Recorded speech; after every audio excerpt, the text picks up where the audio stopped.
започваме с това хоро. Хорото се нарича Макезице. Не е никак трудно, напротив, много е лесничко. Сега ще го обясня. Ще застана малко по-напред, за да може тези, които искат да учат, да се отзад и да виждат.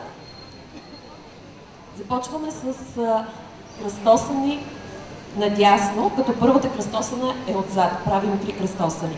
Раз, два, три. На четвъртия такт стъпваме и подскачаме, за да освободим левия крак. Опитвайте се, иначе няма да стане. Все едно сме в залата. Хайде още веднъж. С кръстосани надясно 3 пъти. Раз, два, три и подскок на 4. 3 кръстосани надясно с подскок и 3 наляво с прибиране. Хайде от начало 3 и раз, два, три, подскок, раз, два, три, прибирам. Хайде сега напред. Раз.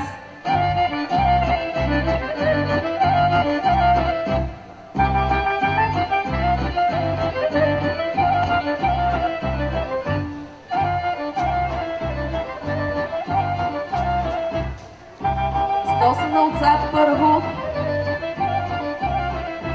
Десен, ляв, назад.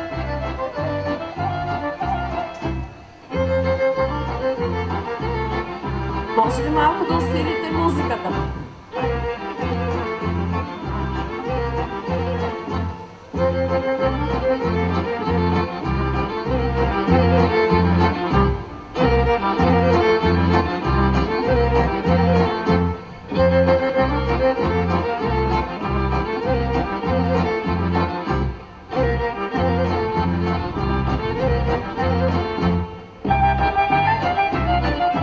Браво, точно така.